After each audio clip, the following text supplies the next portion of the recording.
All right. Hello, everyone. Today we are going to go over a Produmex WMS feature known as the batch attributes. We'll have time at the end for questions, so just keep any in mind, and then we'll open it up at the end. All right. So you should see my screen now. The first thing we will talk about is the setup of the batch attributes. So you may know SAP has their own batch attribute table, and this is not what we're talking about today. And in fact, when you use that, you would not be using the WMS batch attribute. It's going to be one or the other. The Produmex batch attribute is set up in multiple places. The first place we have is we first have to make a list of all of our batch attributes. And this will be our Produmex batch attribute types table. This is just a screenshot from my system. You have a code and a name to be sort of the descriptor of what you're trying to capture. And then a converter. This is all of our different types of data that we can store. So we have integers and doubles, and we have open strings, and then we have controlled strings, which would be a list. The list requires you to set up valid values. So whenever you have, this example is a produce grade, we want to have the valid values that can be entered into our batch attribute. And this is very important when you're going to do reporting off of this field. So that way it's not just a free text and you have all kinds of bad data in there. This will ensure that you have very clean data. Another type of batch attribute we have is a date.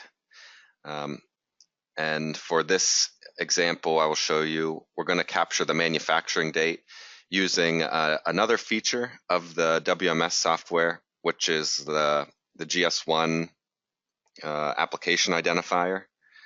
You can see on the batch attribute types table, we can map any attribute to any application identifier. This is AI. So our production date is number 11. You can see it's in this table, our application identifiers table. This comes pre-populated with all of the attributes that the WMS actually supports.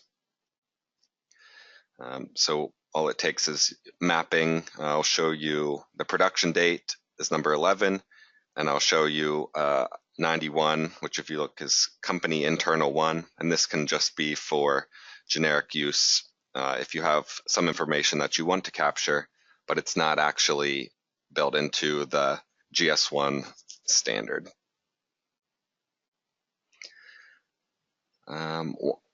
This table is the beginning setup, so you need to set up these two tables on the left first. After you have our attributes in the system, we then have to look at an item by item. So my first item that I will set up is a vegetable, and this is just an example. Your customer will know what items that they have, and from there you can add the batch attributes to them. The first thing to point out is that the item must be managed by batch, and this is because a batch attribute is associated with the specific batch that's in inventory. So this is our SAP setting for batches. All of our items today are enabled for the batch. Now, to do your batch attribute, we'll go to the Produmex tab, and it's on the Attributes tab. In this middle grid, you can see we have the option to associate any batch attribute we have set up to the item that we are working on. And Sometimes you'll have many items that have all of the same attributes, and sometimes you'll have many items that all have different batch attributes. And this is all fine. As I said, it's an item by item setting. Two other fields on this table are the value entry option and is linked to batch. So value entry is basically going to describe how the question of what value should be in your batch attribute is displayed on the scanner. Required would be it will not let the operator pass the screen without filling out value. Optional will allow them to skip the entry, and hidden will not even show the screen.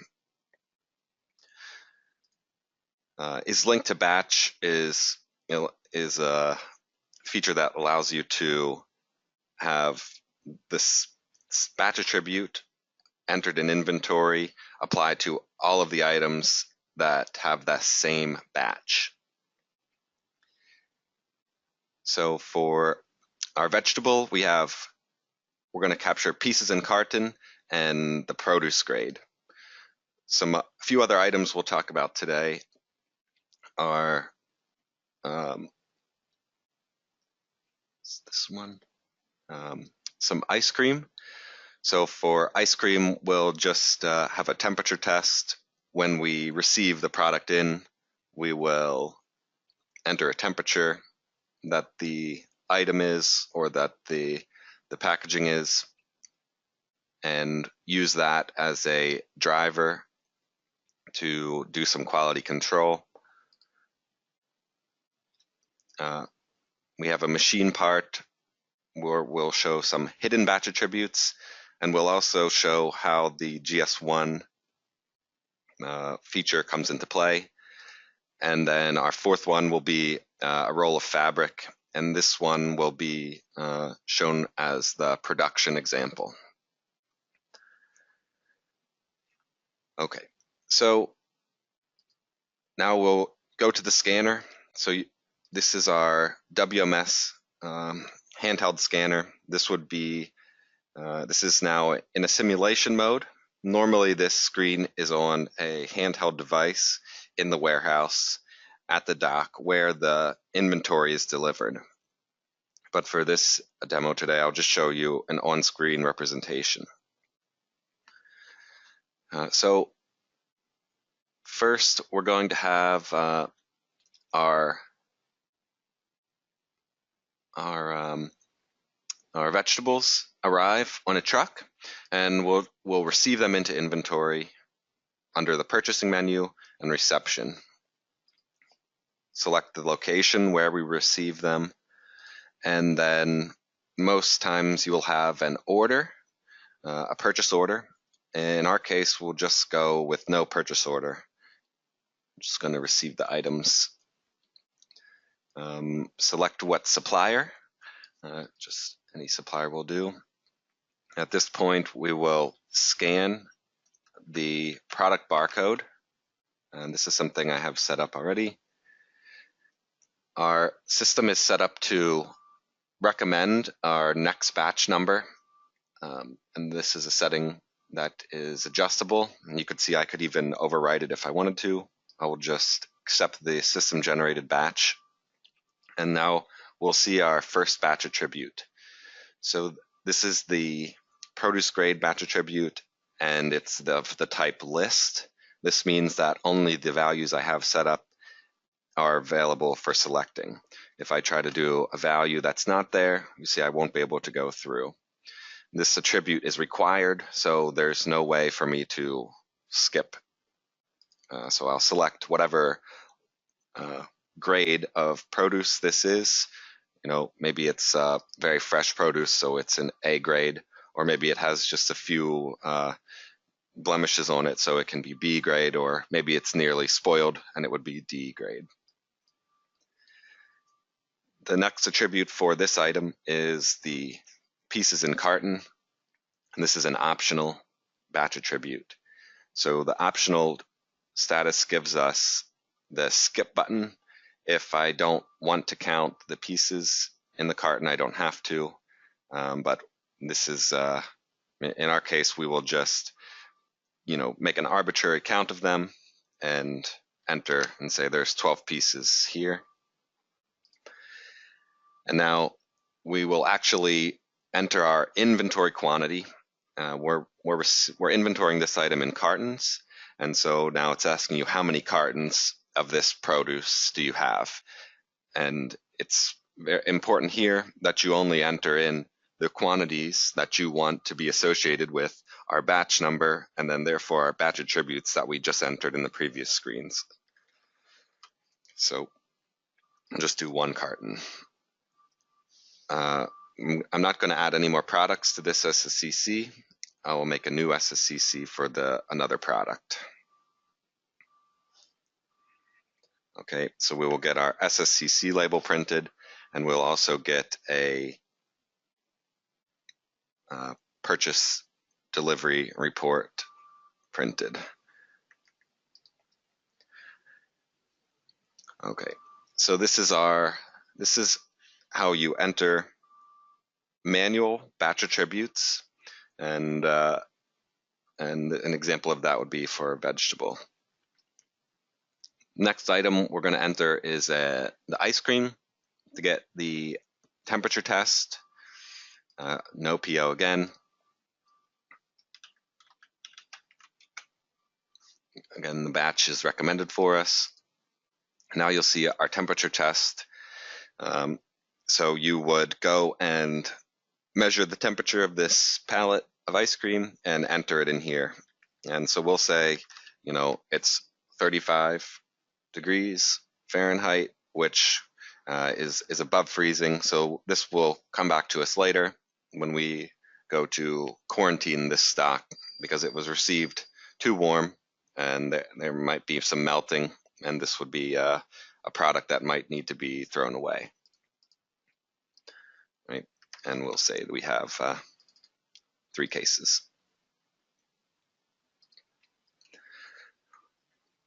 All right. So this is our second item. The third item is our like a manufacturing component. This is going to be where we use our GS1 label. So just a quick explanation of this. When you have products that have GS1, they have a very long barcode, and the barcode contains many different elements. This is different than just a standard UPC barcode. So these are my simulated barcodes I'm going to use on the scanner. If normally in the warehouse, this has to be already labeled by the vendor that sends you the inventory. So these are 6 different barcodes. The top one is expanded out just to give a little bit of information. Bracket C1 is this is what the scanner sends to the system to tell the system that it is a GS1 barcode, and you should look into the barcode for all of our different values. 02 is our application identifier that correlates to our item barcode. So I'll go back here on this item. So when you see our machine part, you'll see the same barcode is matching here. The 10 is to do with our batch number. So when we see a 10, the next values will be the batch. 11 is our manufacturing date, and so we have 6 digits for the date. And then 91 is our custom identifier from our setup. And then after the attribute, we get the actual information. So you can see with my barcodes I'm going to use, I have different batch numbers and different colors for our batch attribute.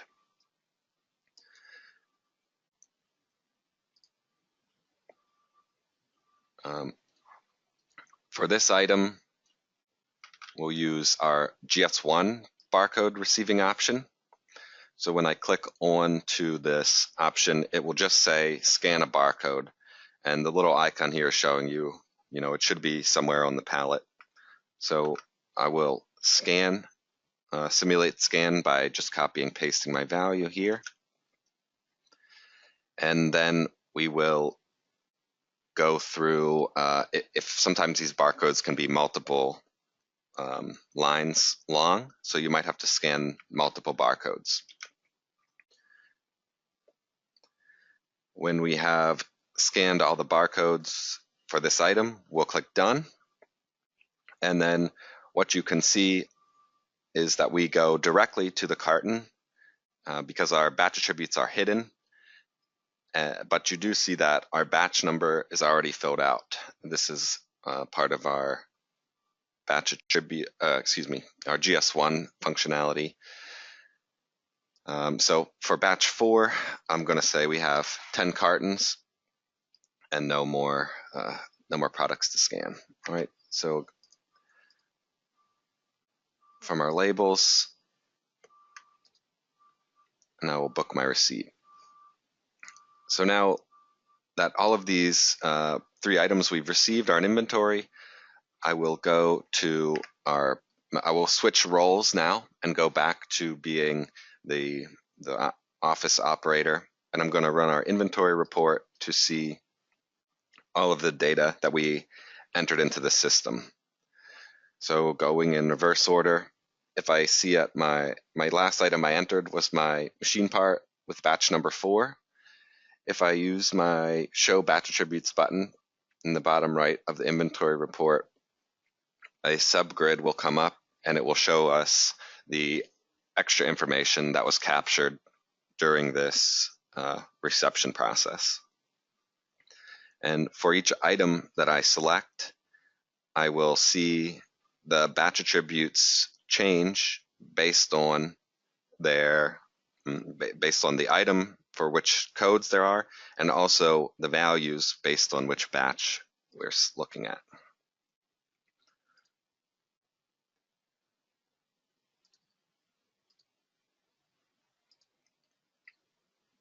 Excellent. Okay. Some other flows on the scanner where we can see batch attributes being entered are cycle counting flows. So I'll do a quick cycle count. If I do a logistics and inventory and direct cycle count, I'm going to count a location. This is when this flow is used for making your inventory corrections in the warehouse. Maybe the receiver counted wrong, and when you come back to this bin later, you realize that you need to make an inventory correction. So I will scan my location, and now I'll scan my product. So depending on which product you have, you might have a different barcode. I will just pick our vegetable product from the list. I have to identify the batch number. In this case, the system is not going to generate it for us.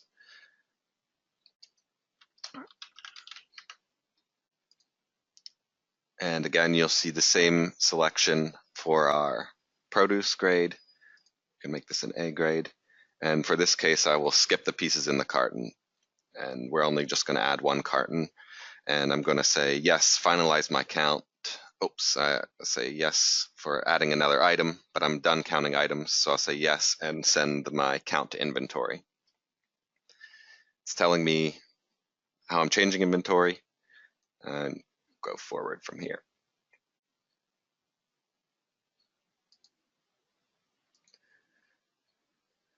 So refreshing my inventory report, I can see my piece of inventory that's added, the batch I entered, and the attributes that I entered or didn't enter. So I skipped the pieces in carton, so this is blank.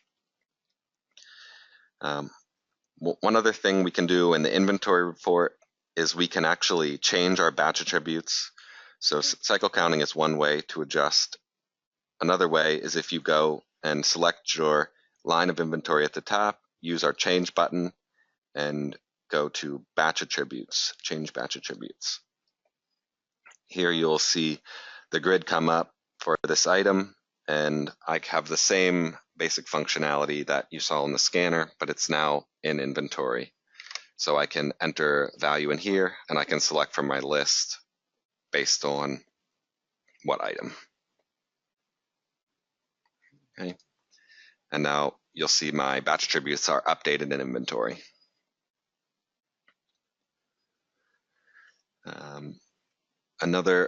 One other place we can see the attributes being entered in the system is with our receiving from production flow. So now under the production module, I have my bottom option, receive from production. I already did all the setup for the picking of inventory, and I'm actually gonna have to make my production order.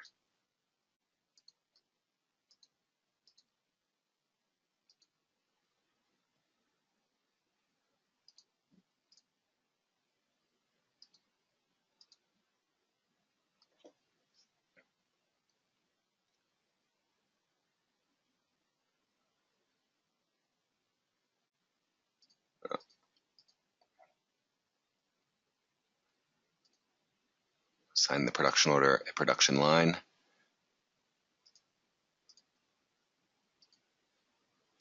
And now it's released, so we can receive against it.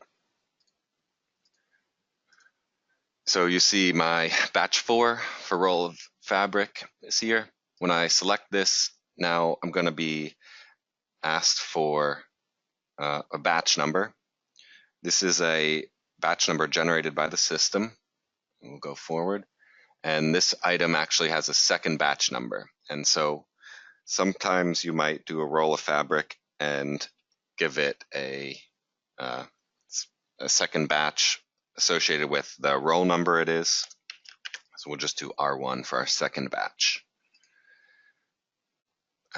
So our batch attributes for this item are both strings, but we have a custom description so we know which one it is. This is the roll, so you could say any string or any detail that you wanted to enter about the roll. And then we also have the batch level notes, SAP batch level notes, and we could do this about the production run. Started at 1028. Our standard option of producing on a new SSCC, and then how many inches of fabric is my first roll. I will just say 10 inches. And so with this, I will now have entered batch attributes for this item into the system for this, based on this item. Okay, so this is our main ways of entering batch attributes. So why do we do this? Well, what's the point after it's done? Well, first, and maybe most importantly, I'll show you a sales order. So for our sales order, we have our customer orders vegetables and machine parts. And you could see here I have 3 UDFs or 6 UDFs, but they work in pairs. So I can actually assign this sales order only a certain value of a batch attribute. In this case, I only want to send A grade of produce, and I only want to send red pieces. You'll see when I generate my pick list proposal, I have a very limited amount of inventory that's actually sent or allocated for this order.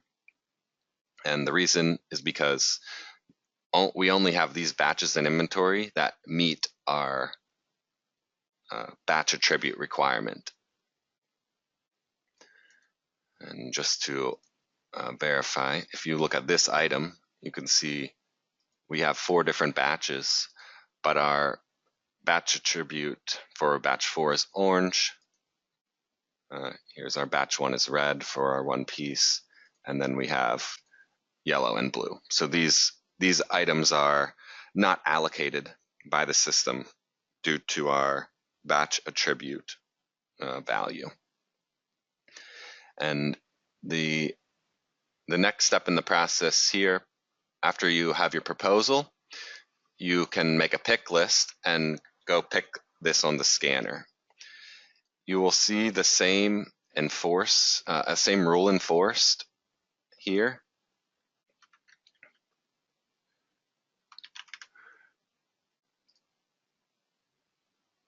If I try to pick my machine part, I have an option for, oh, sorry, I have for my vegetable. So if I do other tasks and alternate stock, you'll see even though I have more vegetables in stock, they are not grade A. And so even at the operator level in the warehouse, they're not able to override this setting. And so this will ensure that your customer only receives the value, the product with the appropriate values. All right, so these attribute values from the sales order, they affect the pick list and pick list proposal. You also have the same the same fields on the production order. So if you are in a place where you would make a pick list for your production orders, you can do the same thing here. And this would allow you to only build products out of certain other products.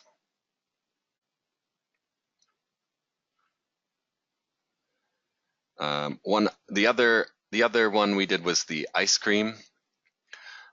So what this can be used for is an alert, an SAP alert.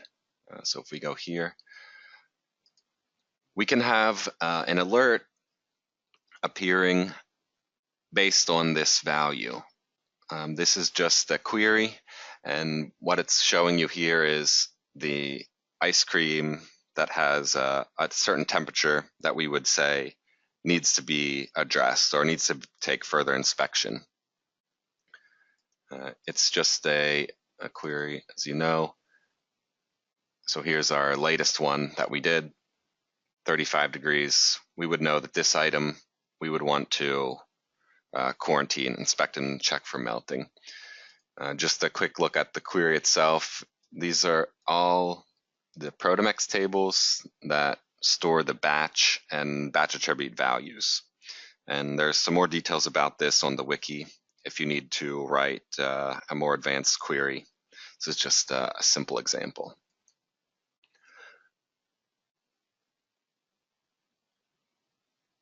Okay, and then so my last topic is importing. So we looked at the setup tables. Those tables are not imported. You need to enter those manually. But our item tables, where we have each item set up, this is an importable field. So once you have your item codes and your batch attribute codes all set up, you can import this. And if you're using a lot of them, this would be very helpful as opposed to entering them all manually. And now the second part of this is the transactional data, or the data that we see in the inventory report. These are not necessarily importable with out-of-the-box tools, but what if you have a customer that's going to use these values at the go live, you need to make a go live plan that supports entering these values. An example of this would be using the cycle count flow that I showed earlier. This flow actually will capture the batch attributes during the process of capturing inventory. If you would use something like the SAP Data Transfer Workbench, this does not populate the WMS batch attribute transactional data. And so this is just normally a go live decision. Do you need this information at go live? Then if yes, then do cycle count. And if you don't need it, then you can just add it as you move forward with normal receiving. Then you don't have to use a cycle count. You can just use your standard DTW.